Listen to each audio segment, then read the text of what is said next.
Mirabantsika rehetra indray tompoko lasy tompoko vavy tonga soa atao anatin'ny fandarana journal de l'économie amin'ity androany ity ary manasa anao anaraka izany hatramin'ny farany. Manana vahiny isika amin'ity androany ity resadresaka aminy amin'ny tapany faharoa ny fandarana fa izao aloha anaraka fanadihadiana avy hatrany.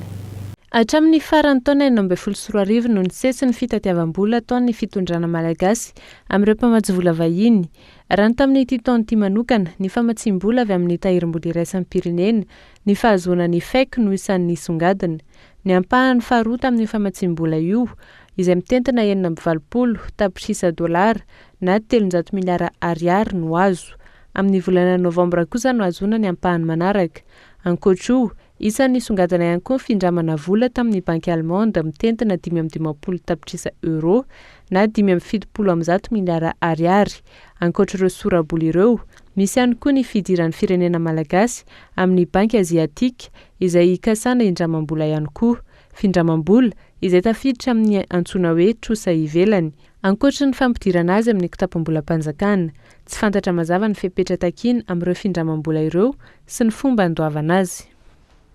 Araka nefa nentina taminao tany am-piandohan'ny fandarana dia mandray vahiny isika amin'ity androany ity Andriamatoa Zafimahova Serge, mpikambana ao anatin'ny fiarahamonim-pirenena CDE. Miarabanao tompoko ary misaotra anao nanaiky ny vahiny tato anatin'ny fandarana journal de l'économie. Miarabanao dia miaraban'ny rompieno. Iresadresaka mikasika an'ireo famatsim-bola raisintsika firenena malagasy isika amin'ity tapany faharoa ny fandarana ity. Tato anatin'ny volana vitsivitsy maromaro ny sora-bola voaray hoe voaraintsika avy amin'ny famatsim-bola avy any ivelany avy amin'ny mpamatsy vola samihafa. Ina marina moa tena hoe ilaina ireo famatsim-bola ireo, misy ihany koa ve ny fepetra apetraka ireo mpamatsy vola amin'ny fahazoany firenena iray ny famatsim-bola. Mikasika an'ilay hoe famatsim-bola na hoe findramam-bola ataontsika amin'izao fotoana izao zany izay ataontsika hoe miditra aty amin'ny trosa ivelany Madagasikara dia ilaina aloha ilay izy raha ankehitriny satria raha manao mijerijery sahalan'isa tsotsotra zany tsika dia mifidi-polo isan-jato ny volan'ny budget mpanjakana amin'ny ankapobeny, budget général de l'État, dia avy any amin'ireo mpamatsy vola na hoe bailleur de fonds na hoe PTF koa moa filaza azy, partenaire technique et financier. Ny 70 isan-jato ny programme d'investissement public dia mbola avy any amin'ny mpamatsy vola koa. Zany hoe ny resaka volam-panjakana zany miankin-doha tanteraka amin'ny vola avy any ivelany. Zay aloha zany nataontsika hoe ny zava-misy ankehitriny hoe izay fekinan-doha Madagasikara zay mifanohatra amin'ny ataontsika hoe ny arena misy raha hoe ny arena voajanahary misy eto Madagasikara raha hoe ressources naturelles, fa mila paikady zany amin'izay fotoana izay. Tsy vitsin'izay paikady izay ve ny tena hoe tsy maintsy indramantsika vola ny any ivelany sa mety misy ihany hoe misy ny teti-bola eto amintsika fa ny fitantanana no tsy manaraka ny tokony ho izy. Ilay izy angamba mety voavalinao ihany izy ao anatin'ilay fanontaniana hoe ny olana lehibe misy zany ankehitriny efa elaela zay eto Madagasikara dia tsy fisiny ny tany tandalana sy ny firenena tsara tatana. Ny tsy fisiny izay dia misy fetraikany amin'ilay fomba fitantanantsika zany amin'ilay resaka ara-bola. Dia ny olana koa tsy fananana Madagasikara ataontsika hoe paikady mazava na hoe stratégie, les visions zany io, sy tsy fananantsika koa hoe laharam-pahamehana mazava. Ny olana zany anatin'izay tsy fananantsika paikady mazava zay dia le trosa ivelany ankehitriny ataontsika hoe finansiantsika secteur non productif, dia ny social zany sy ny culturel. Ny trosa ivelany zany tsy finansiantsika secteur productif sy ny infrastructure zany. Ny infrastructure zany tsika zany hoe fa anao kely satria misy programme zany amin'ny resaka angovo ohatra. Ny olana lehibe zany anatin'izay dia zavatra tsotra. Raha ataontsika kisarisary ilay izy ny firenena anankiray ny ohatrany hoe orinasy raha ny orinasa anankiray zao mbola vao ataontsika hoe mbola vao ivelatra hoe ny ataontsika hoe secteur non productif ho aminy zany hoe ny kary itondrana ampiasa ohatra na ny cantine na ny infirmerie zay zany ny priorisena fa tsy hoe priorisena ny famokarana ahafahany mamokatra bebe kokoa sy ny infrastructure misy ao anatin'ny orinasa dia misy fotoana io orinasa io tsy maintsy ametraka bilan na hoe fahity ohatran'izay koa ny firenena tokony ataontsika zany aloha zay ahafahany Madagasikara hoe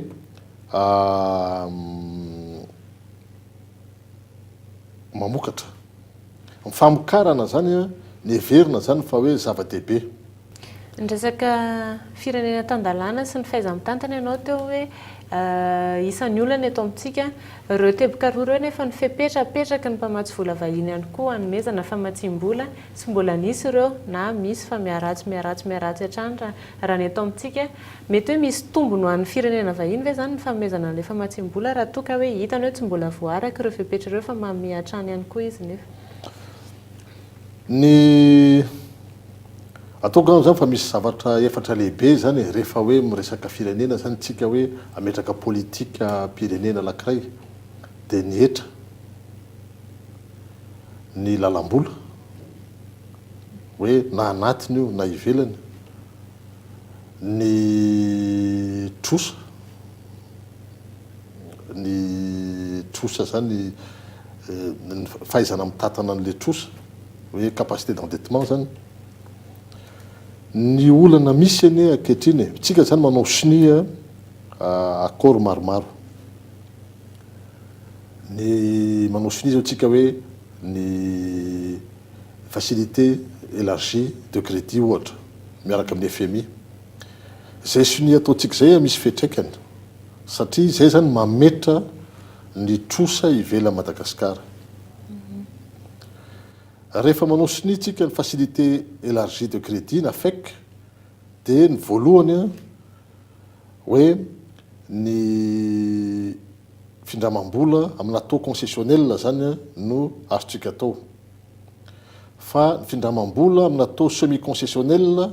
na hoe amina efa hoe ataontsika hoe azo atao fa voafetra tanteraka ny findramam-bola amin'ny pré commercial na hoe ny obligation dia tsy azo atao mihitsiny zany hoe titre d'obligation zany amin'ny marché international dia tsika zany mampiasa be ny antsoina hoe bon de trésor par adjudication BTA zany anisany hoe rehefa hoe ataontsika hoe endettement interne ny olana mipetraka misy risque koa ny le izy satria misy risque ny taux d'intérêt satria ny taux d'intérêt atsika ambony be zany hoe ny ressource interne zany limité ny ressource externe limité rehefa tsika zany mifidy an'le hoe FEC zay ny mahatonga ny firenena misy varantao zao Angola le zao tsy niditra tamin'io aleny Angola tsy niditra satria tsika nefa rehefa avy eo lasitsika miazakazaka etsy sy eroa raha ny voalazan'ny tompona andraikitra avy amin'ny FMI tsy misy olana amin'izareo nefa ny findramantsika vola amin'ny tandremo fa ao anatin'ny limite ny cadre ny FMI io le resahany io hoe afaka mindram-bola tsika ny amin'izay tiatsika fa mifanaraka amin'le fomba fijeriny FMI zao ny nadinitsika hoe gaga ihany zany nare amin'ny filoham-pirenena ny teny tao amin'ny fotoam-bita hoe fatelo angamba izy raha sy diso hoe tara ozy ny vola avy any amin'ny conférence des bailleurs et des investisseurs tany Paris tamin'ny volana décembre 2024 ka aleotsika ozy hitodika any amin'ny firenena sinoa zao aloha ny zavatra tokony fantatry ny rehetra ny ao anatin'ny FMI ny tany matanjaka ao ny voalohany dia ny amerikanina izy manana natsoina hoe minorité de blocage satria mihoatra ny 5 isan-jatony ny quote-parany ao anatin'ny FMI manaraka azy ny Japon fa manaraka ny Japon Chine samy mahery ny enina isan-jatony ny Japon Chine fa Japon zany mbola milohan'ny Chine fa telo Chine ny tiako lazaina zany de zao oka zaviny fa mifanjakana sinoa koa ny mpikambana feno anatin'ny FMI zay aloha zany tsara zava zany hoe ny zavatra soniavintsika zany tamin'ny FMI tsy afaka tsinitsinina na sinoa io na izy io ary ny sinoa koa mbola miady ho azo toerana bebe koa ao anatin'ny FMI ka ao anatin'izany zany tsy ny sinoa mihitsiny ny anao zavatra miopefy ho an'ny Madagasikara zay zany aloha il faut pas être naïf zany amin'izay lafin'izay. Inona no tombony amin'izay nefa? Ahoana ihany koa fomba handoavana andreo trosa rehetrarehetra nalaina? Ny tombony amin'izay de zao tokony misy zavatra aloha zany tokony voafehy atsika tsara tsy misy mangarahara mihitsy ny trosa ivelany Madagasikara. Ny trosa ivelany misy mangarahara zao de ny soniavintsika niaraka tamin'ny Japon niaraka tamin'ny JICA momba ny port'ny Thomasina mazava tsara ny vola hoentin'ny fanjakana japonais mazava tsara ny taux d'intérêt mazava tsara ny remboursement ny délai de remboursement etc. Ny azy zany nisy transparence tao anatin'le izy fa ny trosa rehetra ny ataon'ny FMI sy ny Banque mondiale ny tsisy transparence ray aloha zay tokony hanao transparence alohan'ny mamelesona aloha zany ny mpamatsy vola de tokony aloha izy manao mangarahara amin'ny vola ampindraminy any Madagasikara io vita ao anatina feuille zany rehetrarehetra zany ny dette Madagasikara ny anatina feuille ataontsika hoe Excel 3-4 page ny zany de efa mazava fa aza rebrebe no anatina littérature lavabe zay hoe tsisy dikany tsy mila littérature amin'ny fanjakana samy miaraka tsy mangarahara na ny mpamatsy vola na ny fanjakana malagasy satria miaraka mitsokombakomba ao anatin'ny fitantanana n'le trosa ivelany Madagasikara sy ny trosa anatin'ny Madagasikara zay zany le izy de tsy misy mangarahara mihitsiny ao anatin'le izy ray zay lafa ny faharoa namoaka tsika lalàna efatra mivoaka tamin'ny loi 2014 tiré 012 tamin'ny 21 août 2014 mikasika ny resaka dette io lalàna io navoaka ny fanjakana malagasy de milaza mazava hoe manomboka zao izy rehefa mitroso Madagasikara de tsy maintsy atao aty amin'ny trésor ny vola ary apetraka ao amin'ny banque centrale fanontaniana zany ny apetrako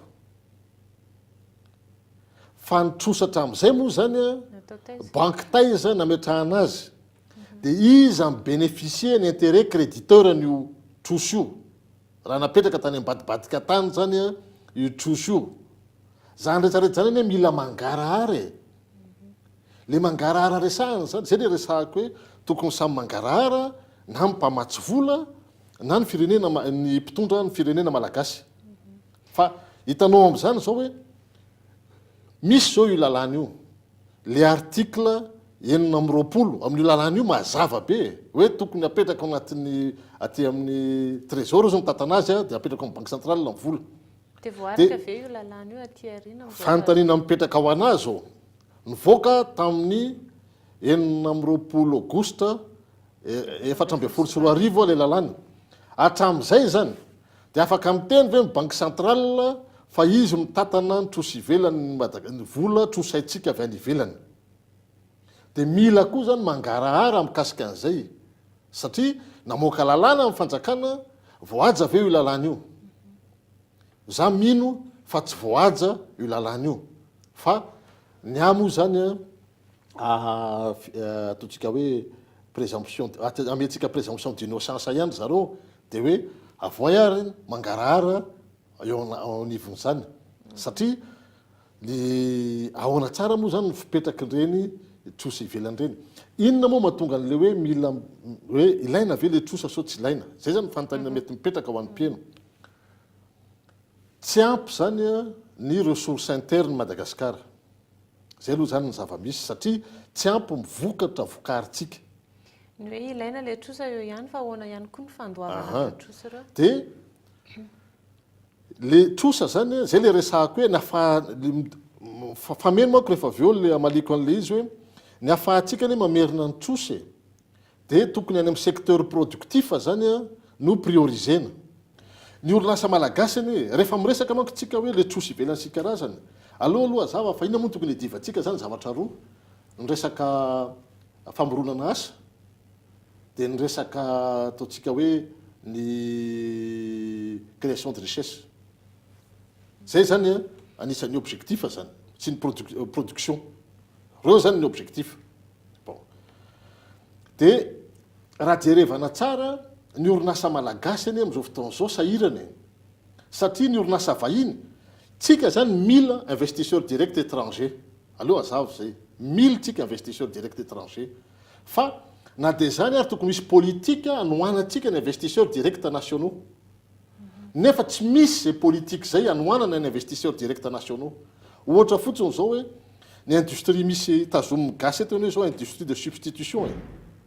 nefa lafo kokoa androany a ny manafatra intrant ianao zany dia eto ianao zany manao valeur ajoutée a eto ianao zany manamboatra an'le izy a dia misy valeur ajoutée mora kokoa nefa manao importation directe